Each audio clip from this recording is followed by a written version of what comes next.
কেরল বা তামিলনাড়ুর কোনো গ্রামীণ স্টেশন নয়, আমরা এখন আছি আমাদের বাংলাতেই।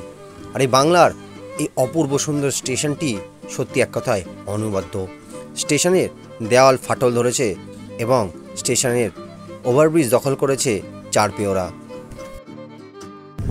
নমস্কার বন্ধুরা, সবাইকে স্বাগত এমপি স্টোরি নতুন ভিডিওতে। বন্ধুরা দেখতেই পাচ্ছেন আমি দাঁড়িয়ে আছি একটি রেলওয়ে স্টেশনে, যে রেলওয়ে স্টেশনটির নাম ডুমুরদহ। বন্ধুরা, হাওড়া কাটোয়া লাইনের একটি ছোট্ট স্টেশন হলো এই ডুমুরদহ। আপনারা সকলেই জানেন আমি ইউনিক কিছু স্টেশনের ভিডিও আপনাদের সামনে তুলে ধরি, তো আজও তার ব্যতিক্রম নয়। তো আমি চলে এসেছি এমনই একটি ইউনিক স্টেশনে, যে স্টেশনটির নাম ডুমুরদহ। আজকে এই যে ঝাঁ চকচকে স্টেশনটি দেখতে পাচ্ছেন, এই স্টেশনটি যথেষ্ট পরিষ্কার এবং খুবই সুন্দর প্রাকৃতিক সৌন্দর্যে ভরা একটি স্টেশন। যদি কাটোয়া লাইনের সবচেয়ে সুন্দর প্রাকৃতিক দৃশ্যের স্টেশন বলে থাকেন, তাহলে এই ডুমুরদহ স্টেশনকে আপনি বলতে পারেন। সেটা আমি কেন বলছি, সেটা ভিডিওটা পুরোটা দেখলেই আপনারা বুঝতে পারবেন। কিন্তু আজকে আমি এখানে এসেছি শুধুমাত্র এই ডুমুরদহ স্টেশনের প্রাকৃতিক সৌন্দর্য দেখাতে না। বন্ধুরা, এই ডুমুরদহ স্টেশনের একটি পুরনো কালো ইতিহাস আছে। আজকে ভিডিওয়ে আমরা জানবো ডুমুরদহ স্টেশনের সেই পুরনো কালো ইতিহাসটা কী, আর বর্তমানে সেই কালো ইতিহাস ত্যাগ করে এই স্টেশনের পাশেই রয়েছে একটি আশ্রম। বন্ধুরা, আজকে আমাদের গন্তব্য ব্যান্ডেল কাটোয়া লাইনের একটি ছোট্ট স্টেশন ডুমুরদহ। আর আমরা এখন আছি সেই ডুমুরদহ স্টেশনে। সেই ডুমুরদহ স্টেশনের দুটি প্ল্যাটফর্ম রয়েছে, 1 নম্বর এবং 2 নম্বর।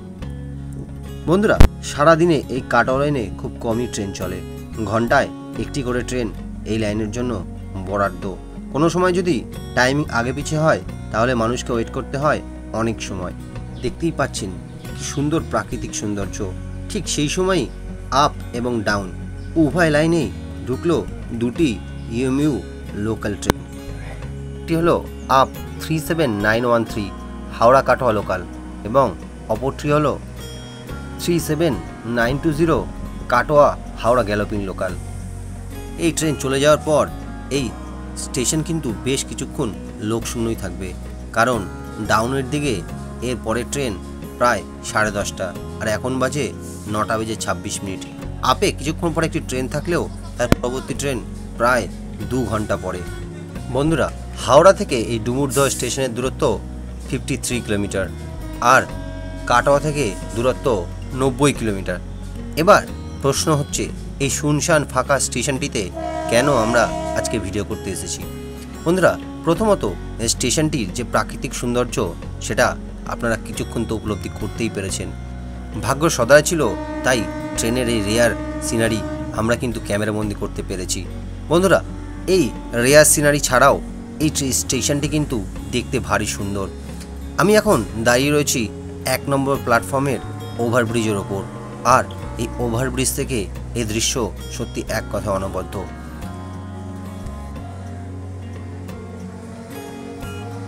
ট্রেন চলে যাওয়ার পর দেখতেই পাচ্ছেন গুটিকতক লোক তাদের গন্তব্যের দিকে এগিয়ে যাচ্ছে, আর আমি দাঁড়িয়ে রয়েছি ওভারব্রিজের ওপর। বন্ধুরা, আগেই বলেছিলাম এই ডুমুরদহ স্টেশনে দুটো প্ল্যাটফর্ম রয়েছে, প্ল্যাটফর্ম 1 এবং প্ল্যাটফর্ম 2। প্ল্যাটফর্ম 1-এ মূলত ডাউনের ট্রেন আসে এবং 2-এ আপের ট্রেন আসে। এটার নিয়মের কখনো ভঙ্গ হয় না। তো আমি একটা প্ল্যাটফর্ম টিকিট কেটে প্রবেশ করলাম ডুমুরদহ স্টেশনের মধ্যে। বন্ধুরা, এই স্টেশনে একটি ওভারব্রিজও রয়েছে। সাধারণ মানুষ এই ওভারব্রিজ খুব কমই ব্যবহার করে। এই ওভারব্রিজ মূলত ব্যবহার করে কুকুর, বিড়াল, হনুমান এবং অন্যান্য প্রাণীরা।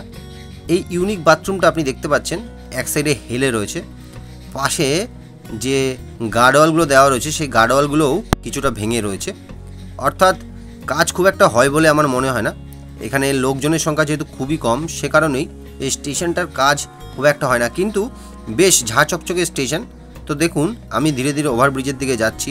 ওভারব্রিজে উঠতে গিয়েই প্রথমেই দেখলাম ওভারব্রিজ ঘিরে বসে আছে কয়েকশো বাঁদর। কোনো সাধারণ মানুষ বা বাচ্চা নিয়ে কোনো মহিলা যদি ওভারব্রিজ ক্রস করতে যায়, তাদের পক্ষে এই ওভারব্রিজ ক্রস করা কখনোই সম্ভব না। দেখুন, হনুমানগুলো আমাকে দেখে যদিও পালাচ্ছে, কিন্তু এই দেখুন বড় বড় হনুমানগুলি কিন্তু সরার নাম নিচ্ছে না। ওরা কিন্তু যে কোনো মুহূর্তে আক্রমণ করতে পারে, যদিও আমাকে ওরা আক্রমণ করেনি, কারণ আমি ওদের খুব একটা কাছাকাছি যাইনি। কিন্তু দেখুন, এই ওভারব্রিজ জুড়ে কিন্তু রয়েছে এই বনজ প্রাণীগুলো। বন্ধুরা, এত সুন্দর স্টেশনেরও কিন্তু একটি কালো ইতিহাস রয়েছে। চলুন এবার জেনে নিই ডুমুরধ স্টেশনের সেই কালো ইতিহাসের কথা। তারপর আরও বেশ কিছু ইউনিক জিনিস আমি আপনাদের দেখাবো, যেগুলো দেখালে হয়তো আপনারা হালকা হলেও চমকে যাবেন। বন্ধুরা, যে কালো ইতিহাসের কথা আমি বলছি সেটি আজ থেকে প্রায় 25 থেকে 30 বছর আগেকার কথা। তখন কাটো লাইনে সিঙ্গেল লাইন ছিল, অর্থাৎ ডবল লাইন তৈরি হয়নি। আর সেই সময় ডুমুরদহে মাত্র একটি মাত্রই প্ল্যাটফর্ম ছিল, সেটি হলো প্ল্যাটফর্ম নাম্বার 1। আমরা এখন যে প্ল্যাটফর্মের ওপর দাঁড়িয়ে আছি এই প্ল্যাটফর্মটা। এই প্ল্যাটফর্মের ডান দিকে ছিল বিশাল একটি গর্ত এবং বাঁদিকেও ছিল বিশাল একটি গর্ত। সেই গর্ত বোঝাই করে তৈরি করা হয় স্টেশন। ঠিক সেই সময় ডুমুরদহ আসলেই লোক তার ব্যাগগুলো বুকে জড়িয়ে নিত, টাকা পয়সা হাতের মুঠোয় নিয়ে নিত, কারণ তখন এই ডুমুরদহে গড়ে উঠেছিল একটি ড্রাগ র্যাকেট। হ্যাঁ বন্ধুরা, ড্রাগ র্যাকেট। এই ডুমুরদহে আসলেই আপনি হিরোইনখোরদের দেখতে পেতেন, আর ডুমুরদহের বিভিন্ন জায়গায় বিক্রি হতো হিরোইন। যদিও এগুলি লোকমুখে প্রচলিত কথা, কিন্তু মানুষ সেই সময় ডুমুরদহ স্টেশন আসলে ভয় পেতেন। চুরি, ছিনতাই, খুন, হাজারো 2 নম্বরই ঘটনা ঘটত ডুমুরদহ স্টেশনের আশেপাশে।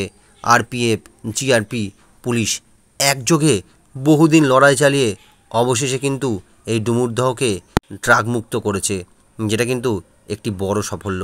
বর্তমানে এই ডুমুরদহ বা তার আশেপাশে অঞ্চলে সেই হিরোইনের ব্যবসা বা ড্রাগ র্যাকেট আজ আর নেই।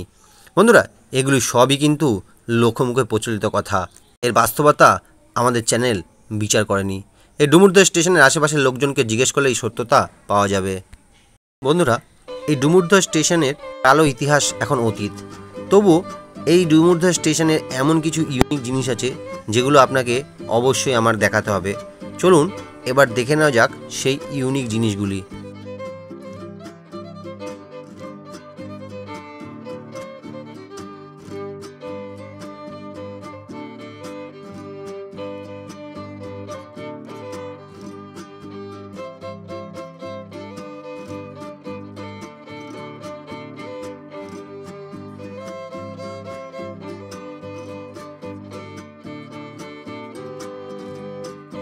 শুধু পাঁচিল আর ল্যাম্পপোস্ট নয়, যেহেতু স্টেশনটি একদিকে হেলে গেছে সেহেতু বসার জায়গার যে নাট বল্টুগুলো ছিল সেইগুলো খুলে ওপরে উঠে এসছে। তো এখানে যদি আপনি বসেন তাহলে আপনি পিছন দিকে কিন্তু পড়ে যেতে পারেন। আর একটি বহু প্রাচীন, প্রায় কয়েকশো বছরের পুরনো কলও কিন্তু রয়েছে স্টেশনে, যেটিও কিন্তু ভগ্নপ্রায় দশায় রয়েছে। আমি শুধু একটা বসার জায়গা আপনাকে দেখিয়েছি, আশেপাশে এরকম অনেক বসার জায়গা রয়েছে যেগুলো নাট বল্টু কিন্তু মাটি থেকে খুলে এসছে, অর্থাৎ এগুলো বসার অযোগ্য। আর এই স্টেশনটি যেহেতু একপাশে হেলে রয়েছে তাই যে কোনো মুহূর্তে কিন্তু স্টেশনে বড় রকমের বিপদ ঘটতে পারে। বন্ধুরা, ডুমুরদহ স্টেশনের এই কালো ইতিহাস, তারপরে স্টেশনে ফাটল বা অন্যান্য অসুবিধার মধ্যেও ডুমুরদহ কিন্তু খুবই সুন্দর একটি স্টেশন। দূরে দেখতে পাচ্ছেন একটি আশ্রম, এটিকে বলা হয় উত্তম আশ্রম। ডুমুরদহ স্টেশনে আসলে অবশ্যই আশ্রমে তো একবার ঘুরে যাওয়াই যায়। তো চলুন এই স্টেশন ত্যাগ করে আমরা বেরিয়ে আসি সেই সুন্দর আশ্রম থেকে। আমার পাশেই এখনও বসে আছে এই বন্য জন্তুরা, যাদের পাশ কাটিয়ে যাওয়া একটু ভয় ভয় লাগছিল আমার। স্টেশন থেকে এই আশ্রমের দূরত্ব মিনিট 5, তা আবার পায়ে হেঁটে। আশ্রমের ভেতরে ঢুকে যে দৃশ্য দেখলাম সেটি এক কথায় অনবদ্য। আশ্রমের চারিদিকে খোলা জমি, তাতে জল জমে রয়েছে, মাঝখান থেকে ঢালাই রাস্তা। আজকে একটি বিশেষ উৎসব রয়েছে এই আশ্রমে, রয়েছে অনেক লোকজন। এক কথায় প্রাকৃতিক সৌন্দর্য ভরা এই সুন্দর আনন্দ আশ্রম। একসময় যে ডুমুরদহ ছিল সমাজ বিরোধীদের আস্তানা, সেই ডুমুরদহে বর্তমানে কিন্তু বাইরে থেকে লোকজন আসে এই আশ্রমের অনুকূলে। প্রায় কয়েকশো বছরের পুরনো এই ডুমুরদহ স্টেশনের অনেক ইতিহাস রয়েছে। বন্ধুরা, বিখ্যাত ডাকাত রঘু ডাকাতের একজন সহযোগিতা ছিল বিশে ডাকাত, তার বাড়িও কিন্তু ছিল এই ডুমুরদহে। বর্তমানে সেই ডুমুরদহে ডাকাত কালীবাড়ির অবস্থান রয়েছে। আর এই সুন্দর স্টেশনটি সত্যি এক কথা অনবদ্য। ভিডিওটা কেমন লাগলো সেটা অবশ্যই কমেন্ট করে জানাবেন। ভালো লাগলে লাইক করে আমাদের চ্যানেলকে সাবস্ক্রাইব করতে ভুলবেন না। দেখা হচ্ছে পরবর্তী ভিডিওতে। সবাই ভালো থাকবেন, সুস্থ থাকবেন।